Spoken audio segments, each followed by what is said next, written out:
Dear students, Mary's physics ക്ലാസ്സിലേക്ക് ഏവർക്കും സ്വാഗതം. സോളിനോയിഡിനെ കുറിച്ചാണ് അടുത്തതായിട്ട് നമുക്ക് പഠിക്കാനുള്ളത്. ടെക്സ്റ്റിൽ ഒരു ആക്ടിവിറ്റി തന്നിട്ടുണ്ട്. ഒരു PVC പൈപ്പ് എടുക്കുക. ഈ പൈപ്പിൽ ഒരു കോപ്പർ വയർ ചുറ്റുക. അതിനുശേഷം ഈ പൈപ്പ് റിമൂവ് ചെയ്യുക. ഈ കോപ്പർ വയറിന്റെ ഷേപ്പ് ഒരു സ്പ്രിങ് പോലെയാണ്. ഇതിന് സ്പൈറൽ ഷേപ്പാണ്. ഒരു ഇൻസുലേറ്റഡ് കണ്ടക്ടർ സ്പൈറൽ ഷേപ്പിൽ വൈൻഡ് ചെയ്യുകയാണെങ്കിൽ അതിനാണ് സോളിനോയിഡ് എന്ന് പറയുന്നത്. An insulated conductor wound in a spiral shape is a solenoid. ഒരു സോളിനോയിഡ് എടുക്കുക. ആ സോളിനോയിഡിന്റെ രണ്ട് എൻഡ്സിന് ഇടയ്ക്കായിട്ട് ഒരു ബെൽ സ്വിച്ചും 9 വോൾട്ടിന്റെ ഒരു ബാറ്ററിയും കണക്ട് ചെയ്യുക. ഈ സോളിനോയിഡിന് ചുറ്റും മാഗ്നറ്റിക് കോമ്പസുകൾ വെക്കുക. മാഗ്നറ്റിക് നീഡിലിന്റെ ആരോ ഹെഡ് കാണിക്കുന്നത് നോർത്ത് പോളും ടെയിൽ കാണിക്കുന്നത് സൗത്ത് പോളുമാണ്. ഈ ബെൽ സ്വിച്ച് ഓൺ ആക്കുമ്പോൾ ഈ സോളിനോയിഡിലൂടെ കറണ്ട് കടന്നു പോകും. അപ്പോൾ ഈ മാഗ്നറ്റിക് കോമ്പസുകൾ ഡിഫ്ലക്ഷൻ കാണിക്കും. കാരണം ഒരു കറന്റ് ക്യാരിയിങ് കണ്ടക്ടറിന്റെ ചുറ്റും ഒരു മാഗ്നറ്റിക് ഫീൽഡ് ഡെവലപ്പ് ചെയ്യും. അതിനെക്കുറിച്ച് നമ്മൾ കഴിഞ്ഞ ക്ലാസ്സിൽ ഡിസ്കസ് ചെയ്തതാണ്. ഈ കണ്ടക്ടറിന്റെ ചുറ്റും ഡെവലപ്പ് ചെയ്യുന്ന മാഗ്നറ്റിക് ഫീൽഡിന്റെ പ്രസൻസ് കൊണ്ടാണ് ഈ മാഗ്നറ്റിക് കോമ്പസുകൾ ഡിഫ്ലക്ട് ചെയ്യുന്നത്. അടുത്തതായിട്ട് ടേൺസുകളുടെ എണ്ണം കൂടുതലുള്ള ഒരു സോളിനോയിഡ് എടുക്കുക. രണ്ടിന്റെ ലെങ്ത് ഒരുപോലെ ആയിരിക്കണം. അങ്ങനത്തെ ഒരു സോളിനോയിഡിന്റെ എൻഡ്സിൽ ബെൽ സ്വിച്ചും 9 വോൾട്ടിന്റെ ബാറ്ററിയും കണക്ട് ചെയ്യുക. ബെൽ സ്വിച്ച് ഓൺ ആക്കുമ്പോൾ ഈ മാഗ്നറ്റിക് കോമ്പസുകൾ കൂടുതലായിട്ട് ഡിഫ്ലക്ട് ചെയ്യുന്നതായിട്ട് കാണാൻ സാധിക്കും. കാരണം ഇവിടെ പ്രൊഡ്യൂസ് ചെയ്യുന്ന മാഗ്നറ്റിക് ഫീൽഡിന്റെ സ്ട്രെങ്ത് കൂടുതലാണ്. സോ ഒരു കറന്റ് ക്യാരിയിങ് സോളിനോയിഡിലെ മാഗ്നറ്റിക് ഫീൽഡിന്റെ സ്ട്രെങ്ത് കൂട്ടാനുള്ള ഒരു മാർഗമാണ് ഒരു കണ്ടക്ടറിന്റെ യൂണിറ്റ് ലെങ്തിലുള്ള നമ്പർ ഓഫ് ടേൺസ് കൂട്ടുക എന്നുള്ളത്. അടുത്തതായിട്ട് ഈ കോയിലിന്റെ കോർ അല്ലെങ്കിൽ സെൻട്രൽ പാർട്ടിൽ ഒരു സോഫ്റ്റ് അയൺ പീസ് വെക്കുക. അപ്പോഴും ഈ മാഗ്നറ്റിക് കോമ്പസുകളുടെ ഡിഫ്ലക്ഷൻ കൂടുതലായിരിക്കും. സോ മാഗ്നറ്റിക് ഫീൽഡിന്റെ സ്ട്രെങ്ത് കൂട്ടാനുള്ള രണ്ടാമത്തെ മാർഗമാണ് presence of a soft iron as core. ഈ സെൻട്രൽ പാർട്ടില് സോഫ്റ്റ് അയൺ വെച്ച് കഴിയുമ്പോൾ ഇവിടെ ഉണ്ടാകുന്ന മാഗ്നറ്റിക് ഫീൽഡുകൾ കോൺസെൻട്രേറ്റ് ചെയ്യപ്പെടുകയും മാഗ്നറ്റിക് ഫീൽഡിന്റെ സ്ട്രെങ്ത് കൂടുകയും ചെയ്യും. അടുത്തതായിട്ട് ഈ സെൻട്രൽ പാർട്ടിൽ വെക്കുന്ന സോഫ്റ്റ് അയണിന്റെ ഏരിയ ഓഫ് ക്രോസ് സെക്ഷൻ കൂട്ടുക. ഏരിയ ഓഫ് ക്രോസ് സെക്ഷൻ എന്ന് പറഞ്ഞാൽ നമ്മൾ അതിനെ കട്ട് ചെയ്യുമ്പോൾ ആ ക്രോസ് സെക്ഷന്റെ ഏരിയയാണ്. ഏരിയ ഓഫ് ക്രോസ് സെക്ഷൻ കൂടുക എന്ന് പറഞ്ഞാൽ കൂടുതൽ തിക്നെസ് ഉള്ള ഒരു കോർ എടുക്കുക എന്നാണ് അർത്ഥം. ഏരിയ ഓഫ് ക്രോസ് സെക്ഷൻ കൂടിയ സോഫ്റ്റ് അയൺ കോർ വെച്ചിട്ടുള്ള സോളിനോയിഡിന്റെ രണ്ട് എൻഡ്സിന്റെ ഇടയ്ക്കും ബെൽ സ്വിച്ചും ബാറ്ററിയും കണക്ട് ചെയ്താൽ ഈ മാഗ്നറ്റിക് കോമ്പസുകൾ കൂടുതലായിട്ട് ഡിഫ്ലക്ട് ചെയ്യുന്നത് കാണാൻ സാധിക്കും. അതായത് കറന്റ് ക്യാരിയിങ് സോളിനോയിഡിന്റെ മാഗ്നറ്റിക് ഫീൽഡിന്റെ സ്ട്രെങ്ത് കൂട്ടാനുള്ള മറ്റൊരു മാർഗമാണ് സോഫ്റ്റ് അയൺ കോറിന്റെ ഏരിയ ഓഫ് ക്രോസ് സെക്ഷൻ കൂട്ടുക എന്നുള്ളത്. ഇവിടെ നമ്മൾ 9 വോൾട്ട് ബാറ്ററിയാണ് കൊടുത്തത്. അതിന് പകരം 12 വോൾട്ടോ 15 വോൾട്ടോ കൊടുക്കുന്നു എന്ന് വിചാരിക്കുക. വോൾട്ടേജ് കൂടുമ്പോൾ ഈ സോളിനോയിഡിലൂടെ കടന്നു പോകുന്ന കറന്റും കൂടും. ബെൽ സ്വിച്ച് ഓൺ ആക്കുമ്പോൾ ഈ മാഗ്നറ്റിക് കോമ്പസുകൾ കൂടുതലായിട്ട് ഡിഫ്ലക്ട് ചെയ്യുന്നതായിട്ട് കാണാൻ സാധിക്കും. അതായത് ഒരു കറന്റ് ക്യാരിയിങ് സോളിനോയിഡിന്റെ മാഗ്നറ്റിക് ഫീൽഡിന്റെ സ്ട്രെങ്ത് കൂട്ടാൻ ആ സോളിനോയിഡിലൂടെയുള്ള കറന്റിന്റെ ഇന്റൻസിറ്റി കൂട്ടിയാലും മതി. പേജ് നമ്പർ 76 ചോദിച്ചിരിക്കുന്ന ക്വസ്റ്റ്യൻ നോക്കുക. Write down the factors that influence the magnetic strength of a current carrying solenoid. The number of turns per unit length of the conductor, intensity of current, presence of a soft iron as core, area of cross section of the soft iron core. നിങ്ങളുടെ പരീക്ഷയ്ക്ക് how can you increase the strength of the magnetic field of a current carrying solenoid എന്നാണ് ചോദിക്കുന്നതെങ്കിൽ by increasing the number of turns per unit length of the conductor, by increasing the intensity of current, by using a soft iron as core, and by increasing the area of cross section of the soft iron core എന്ന് എഴുതുക. സോളിനോയിഡിന്റെ ഈ എൻഡിലുള്ള കറന്റിന്റെ direction നോക്കുക. Anti clock vice ആണ്. കറന്റിന്റെ direction ആണ് ഈ red arrow കൊണ്ട് കാണിച്ചിരിക്കുന്നത്. സോ ആന്റി ക്ലോക്ക് വൈസ് ഡയറക്ഷനിലൂടെ കറന്റ് കോയിലിന്റെ ഒന്നാമത്തെ ടേണിലൂടെ കടന്ന്, രണ്ടാമത്തെ ടേണിലൂടെ കടന്ന്, മൂന്നാമത്തെ ടേണിലെത്തുന്നു. ഈ സോളിനോയിഡിന്റെ ഈ എൻഡിൽ കറന്റിന്റെ ഡയറക്ഷൻ ഏത് രീതിയിലാണ് നോക്കുക? ക്ലോക്ക് വൈസ് ആണ്. അതായത് സോളിനോയിഡിന്റെ ഒരെൻഡിൽ കറന്റിന്റെ ഡയറക്ഷൻ ക്ലോക്ക് വൈസ് ആണെങ്കിൽ മറ്റേ എൻഡിൽ കറന്റിന്റെ ഡയറക്ഷൻ ആന്റി ക്ലോക്ക് വൈസ് ആയിരിക്കും. ഈ സോളിനോയിഡിലൂടെ കറന്റ് കടത്തിവിടുമ്പോൾ ഇവിടെ ഒരു മാഗ്നറ്റിക് ഫീൽഡ് ജനറേറ്റ് ചെയ്യും. ഏത് എൻഡിലൂടെയാണോ കറന്റ് ആന്റി ക്ലോക്ക് വൈസ് ഡയറക്ഷനിൽ പോകുന്നത് ആ എൻഡ് ആയിരിക്കും നോർത്ത് പോൾ. ഏത് എൻഡിലൂടെയാണോ കറന്റ് ക്ലോക്ക് വൈസ് ഡയറക്ഷനിൽ പോകുന്നത് ആ എൻഡ് ആയിരിക്കും സൗത്ത് പോൾ. ഇത് ഓർത്തിരിക്കാൻ വേണ്ടിയുള്ള ഒരു മെത്തേഡ് നോക്കാം. രണ്ട് സർക്കിൾസ് വരയ്ക്കുക. ഒരു സർക്കിളിന്റെ ഉള്ളിൽ സൗത്ത് പോൾ എന്നതിന്റെ എസ് കൊടുക്കുക, മറ്റേ സർക്കിളിൽ നോർത്ത് പോളിന്റെ എന്നും കൊടുക്കുക. ഈ ലെറ്റേഴ്സിന്റെ എൻഡുകളിൽ ആരോ കൊടുക്കുക. ഈ ആരോസിന്റെ ഡയറക്ഷൻ എങ്ങോട്ടാണോ അതേ രീതിയിൽ തന്നെ ഈ ഔട്ടർ സർക്കിളിൽ ആരോ കൊടുക്കുക.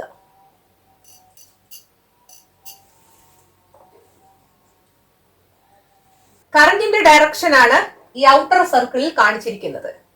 സോളിനോയിഡിന്റെ ഒരു എൻഡിലൂടെയുള്ള കറന്റ് ക്ലോക്ക് വൈസ് ഡയറക്ഷനിലാണെങ്കിൽ ആ എൻഡ് സൗത്ത് പോൾ ആയിരിക്കും.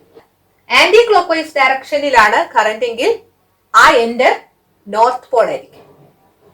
ക്ലോക്ക് വൈസ് എന്നതിന്റെ ഫസ്റ്റ് ലെറ്റർ സി ആണ്, സൗത്തിന്റെ ഫസ്റ്റ് ലെറ്റർ എസുമാണ്. സോ സി എസ്, ആ സൗണ്ടുകളുടെ സിമിലാരിറ്റി വെച്ചും നിങ്ങൾക്ക് ഓർത്തിരിക്കാം. So if the current passing through a solenoid is in the anti-clockwise direction, that end will be a north pole, and if the current passing through a solenoid is in the clockwise direction, that end will be a south pole. ഈ എൻഡിലുള്ള കറന്റിന്റെ direction നോക്കുക. Anti clock vice direction ആണ്. Anti clock vice ഡയറക്ഷനിലാണ് current എങ്കിൽ ആ end ഒരു north Paul ആയിട്ടായിരിക്കും act ചെയ്യുന്നത്. ഏത് എൻഡാണ് നോർത്ത് പോൾ എന്ന് കണ്ടുപിടിക്കാൻ ഒരു റൂൾ ഉണ്ട്. ഒരു കറന്റ് ക്യാരിയിങ് കോയിൽ നമ്മുടെ റൈറ്റ് ഹാൻഡിൽ പിടിക്കുക. കറന്റ് ഏത് ഡയറക്ഷനിലാണോ പോകുന്നത് ആ ഡയറക്ഷനിലായിരിക്കണം നമ്മുടെ 4 ഫിംഗേഴ്സ് കേൾ ചെയ്യുന്നത്. അങ്ങനെയെങ്കിൽ തമ്പ് എങ്ങോട്ടാണോ പോയിന്റ് ചെയ്യുന്നത് ആ എൻഡ് ആയിരിക്കും നോർത്ത് പോൾ. പേജ് നമ്പർ 76 ബോക്സിൽ കൊടുത്തിരിക്കുന്നത് നോക്കുക. If you hold a current carrying solenoid with your right hand in such a way that the 4 fingers curl the coils in the direction of the current, the thumb points towards the north pole of the solenoid. ഇലക്ട്രോമാഗ്നറ്റ്സിനെ കുറിച്ചാണ് അടുത്തതായിട്ട് പഠിക്കാനുള്ളത്. ഒരു soft iron കോറിൽ ഒരു conductor ചുറ്റുക. അതിന്റെ എൻഡ്സിൽ ഒരു ബാറ്ററിയും bell സ്വിച്ചും കൊടുക്കുക. ഇതൊരു സോളിനോയിഡ് ആണ്. സ്വിച്ച് ഓൺ ആക്കുമ്പോൾ ഈ കണ്ടക്ടറിലൂടെ കറന്റ് കടന്നു പോകുകയും ആ കണ്ടക്ടറിന് ചുറ്റും മാഗ്നറ്റിക് ഫീൽഡ് ഡെവലപ്പ് ചെയ്യുകയും കറന്റിന്റെ ഡയറക്ഷൻ ആന്റി ക്ലോക്ക് വൈസ് ആണെങ്കിൽ ആ എൻഡ് നോർത്ത് പോൾ ആയിട്ടും ക്ലോക്ക് വൈസ് ആണെങ്കിൽ ആ എൻഡ് സൗത്ത് പോൾ ആയിട്ടും ആക്ട് ചെയ്യും. അതായത് ഇലക്ട്രിസിറ്റി ഉപയോഗിച്ച് ഒരു മാഗ്നറ്റിക് ഫീൽഡ് പ്രൊഡ്യൂസ് ചെയ്യുകയാണ്. അങ്ങനെ ഇലക്ട്രിസിറ്റി ഉപയോഗിച്ച് മാഗ്നറ്റിക് ഫീൽഡ് പ്രൊഡ്യൂസ് ചെയ്യപ്പെടുന്ന ഡിവൈസസിനാണ് ഇലക്ട്രോമാഗ്നറ്റ്സ് എന്ന് പറയുന്നത്. So electromagnets are devices that create magnetic field using electricity. ഈ സോളിനോയിഡിലൂടെ കറണ്ട് കടത്തിവിടുമ്പോൾ മാത്രമേ ഇതൊരു മാഗ്നറ്റ് ആയിട്ട് മാറത്തുള്ളൂ. ബെൽ സ്വിച്ച് ഓഫ് ചെയ്യുമ്പോൾ ഇതിന്റെ മാഗ്നറ്റിക് പ്രോപ്പർട്ടി നഷ്ടപ്പെടും. ഫിഗർ 4.17 ഒരു ആക്ടിവിറ്റി കാണിച്ചിട്ടുണ്ട്. ഒരു ബാർ മാഗ്നറ്റ് എടുക്കുക. ആ ബാർ മാഗ്നറ്റിന്റെ മുകളിൽ ഒരു അക്രൈലിക് ഷീറ്റ് വെക്കുക. ആ അക്രൈലിക് ഷീറ്റിൽ അയൺ ഫൈലിങ്സ് അല്ലെങ്കിൽ ഇരുമ്പ് പൊടി സ്പ്രിങ്കിൾ ചെയ്യുക. ആ അയൺ ഫൈലിങ്സ് ഈ രീതിയിലായിരിക്കും അറേഞ്ച് ചെയ്യപ്പെടുന്നത്. അതായത് അവിടുത്തെ മാഗ്നറ്റിക് ഫീൽഡ് ലൈൻസ് ഈ രീതിയിലായിരിക്കും. അടുത്തതായിട്ട് ഒരു കറന്റ് ക്യാരിയിങ് സോളിനോയിഡിന്റെ മുകളിൽ അക്രൈലിക് ഷീറ്റ് വെക്കുക. അയൺ ഫൈലിങ്സ് സ്പ്രിങ്കിൾ ചെയ്യുക. അയൺ ഫൈലിങ്സ് സ്പ്രെഡ് ചെയ്യുന്നത് ഈ രീതിയിലായിരിക്കും. ഈ രണ്ട് ഫിഗേഴ്സ് നോക്കിയാൽ മനസ്സിലാകും ബാർ മാഗ്നറ്റിലും കറന്റ് ക്യാരിയിങ് സോളിനോയിഡിലും പ്രൊഡ്യൂസ് ചെയ്യപ്പെടുന്ന മാഗ്നറ്റിക് ഫീൽഡ് ഒരുപോലെയാണ്. പക്ഷെ ഇവ തമ്മിൽ ചില ഡിഫറൻസസ് ഉണ്ട്. ഒരു ബാർ മാഗ്നറ്റിലെ മാഗ്നറ്റിസം പെർമനന്റ് ആണ്. എന്നാൽ ഒരു കറന്റ് ക്യാരിയിങ് സോളിനോയിഡിലെ മാഗ്നറ്റിസം ടെമ്പററി ആണ്.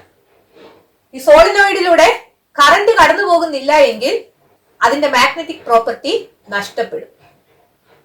ഒരു ബാർ മാഗ്നറ്റിന്റെ മാഗ്നറ്റിക് സ്ട്രെങ്ത് വേരി ചെയ്യാനായിട്ട് സാധിക്കത്തില്ല.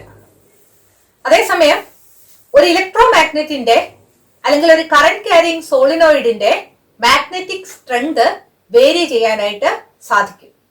ആ സോളിനോയിഡിലൂടെയുള്ള കറന്റിന്റെ ഇന്റൻസിറ്റി വ്യത്യാസപ്പെടുത്തുകയോ ആ കണ്ടക്ടറിന്റെ യൂണിറ്റ് ലെങ്തിലുള്ള നമ്പർ ഓഫ് ടേൺസ് വ്യത്യാസപ്പെടുത്തുകയോ സോഫ്റ്റ് അയൺ കോറിന്റെ ഏരിയ ഓഫ് ക്രോസ് സെക്ഷൻ വ്യത്യാസപ്പെടുത്തുകയോ ചെയ്താൽ മതി.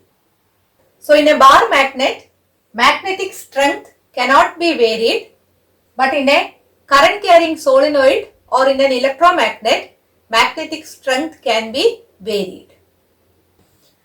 ഒരു ബാർ മാഗ്നറ്റിന്റെ പൊളാരിറ്റി ചേഞ്ച് ചെയ്യാനായിട്ട് സാധിക്കത്തില്ല. ഈ എൻഡ് നോർത്ത് ആണെങ്കിൽ അത് എപ്പോഴും നോർത്ത് തന്നെ ആയിരിക്കും. അതേസമയം ഒരു കറന്റ് ക്യാരിയിങ് സോളിനോയിഡിന്റെ പൊളാരിറ്റി ചേഞ്ച് ചെയ്യാനായിട്ട് സാധിക്കും. ഒരു എൻഡിലെ കറന്റ് ക്ലോക്ക് വൈസ് ഡയറക്ഷനിലാണെങ്കിൽ ആ എൻഡ് സൗത്ത് പോൾ ആയിരിക്കും. കറന്റിന്റെ ഡയറക്ഷൻ റിവേഴ്സ് ചെയ്യുകയാണെങ്കിൽ ആ എൻഡിലൂടെയുള്ള കറന്റ് ആന്റി ക്ലോക്ക് വൈസ് ഡയറക്ഷനിലാകും. അപ്പോൾ ആ എൻഡ് നോർത്ത് പോൾ ആയിട്ട് മാറും. So in a bar magnet polarity cannot be changed, but in a current carrying solenoid polarity can be changed by reversing the direction of the current. ഒരു bar മാഗ്നറ്റും current carrying സോളിനോയിഡും തമ്മിലുള്ള വ്യത്യാസം അറിഞ്ഞിരിക്കണം. Bar മാഗ്നറ്റും electro മാഗ്നറ്റും തമ്മിലുള്ള വ്യത്യാസം ചോദിച്ചാലും ഇത് തന്നെയാണ് എഴുതേണ്ടത്. സ്ട്രോങ് മാഗ്നറ്റിക് ഫീൽഡ്സ് ഉപയോഗിക്കുന്ന 4 സിറ്റുവേഷൻസ് ഫിഗർ 4.18 കാണിച്ചിട്ടുണ്ട്. ഒന്നാമത്തേത് ക്രെയിൻസ് യൂസിങ് ഇലക്ട്രോ മാഗ്നറ്റ്സ്. രണ്ടാമത്തേത് maglev train. Strong magnetic field ഉപയോഗിച്ച് മൂവ് ചെയ്യുന്ന ട്രെയിൻ ആണ് മാഗ്ലെവ് ട്രെയിൻ. മൂന്നാമത്തേത് MRI സ്കാനർ. MRI സ്കാൻ എടുക്കുന്നതിന് മുൻപ് പേഷ്യൻസിനോട് ഓർണമെന്റ്സ് എല്ലാം റിമൂവ് ചെയ്യാൻ ആവശ്യപ്പെടാറുണ്ട്. അതിന്റെ കാരണം MRI സ്കാനറിൽ വളരെ ശക്തമായ മാഗ്നറ്റിക് ഫീൽഡ് ആണുള്ളത്. ഈ മാഗ്നറ്റിക് ഫീൽഡ് മാഗ്നറ്റിക് മെറ്റീരിയൽസിനെ സ്ട്രോങ് ആയിട്ട് അട്രാക്ട് ചെയ്യുകയും ആക്സിഡന്റ്സ് ഉണ്ടാവുകയും ചെയ്യും.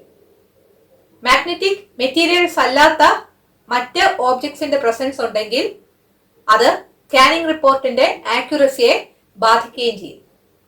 അതുകൊണ്ടാണ് MRI സ്കാൻ എടുക്കുന്നതിന് മുൻപ് ഓർണമെന്റ്സ് എല്ലാം റിമൂവ് ചെയ്യണം എന്ന് പറയുന്നത്. ഈ ചാപ്റ്ററിന്റെ തുടക്കത്തിൽ MRI സ്കാൻ എടുക്കുന്ന ഒരു റൂം കാണിച്ചിട്ടുണ്ട്. അതിന്റെ വാതിലിൽ danger, restricted access, strong magnetic field എന്നെഴുതി ഒരു സ്റ്റിക്കർ ഒട്ടിച്ചിട്ടുണ്ട്.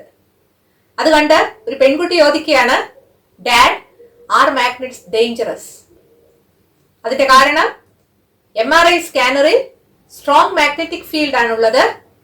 മാഗ്നറ്റിക് മെറ്റീരിയൽസിന്റെ പ്രസൻസ് ഉണ്ടെങ്കിൽ അവയെ ഈ സ്കാനർ സ്ട്രോങ് ആയിട്ട് അട്രാക്ട് ചെയ്യുകയും ആക്സിഡന്റ്സ് ഉണ്ടാവുകയും ചെയ്യും. നാലാമതായിട്ട് കാണിച്ചിരിക്കുന്ന പിക്ചർ ഇലക്ട്രിക് മോട്ടോറിന്റെ ആണ്. ഇലക്ട്രിക് മോട്ടോറിലും സ്ട്രോങ് മാഗ്നറ്റിക് ഫീൽഡ് ഉപയോഗിക്കുന്നു. ഈ മാഗ്നറ്റിക് ഫ്ലക്സ് ഫ്ലോ ചെയ്ത് ആക്സിഡന്റ്സ് ഉണ്ടാകുന്നത് തടയാൻ വേണ്ടി അയൺ ഷീറ്റുകൾ കൊണ്ടുണ്ടാക്കിയ മാഗ്നറ്റിക് ഷീൽഡിങ് ഉപയോഗിക്കുന്നു.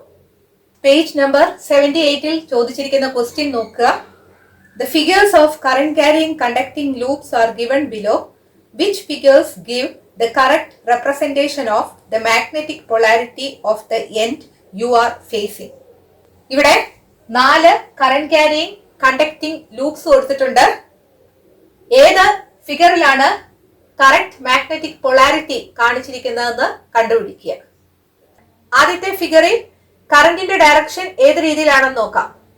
സെല്ലിന്റെ പോസിറ്റീവിൽ നിന്ന് നെഗറ്റീവിലേക്കാണ് കറന്റ് കടന്നു പോകുന്നത്. കറന്റിന്റെ ഡയറക്ഷൻ ക്ലോക്ക് വൈസ് ആണ്. കറന്റ് ക്ലോക്ക് വൈസ് ആണെങ്കിൽ ആ എൻഡ് സൗത്ത് പോൾ ആയിരിക്കും. CS എന്ന് ഓർത്തിരിക്കുക. ആദ്യത്തെ ഫിഗറിലെ നോർത്ത് പോൾ എന്നാണ് കാണിച്ചിരിക്കുന്നത്. അതുകൊണ്ട് ഫിഗർ A തെറ്റാണ്. രണ്ടാമത്തെ ഫിഗർ നോക്കുക.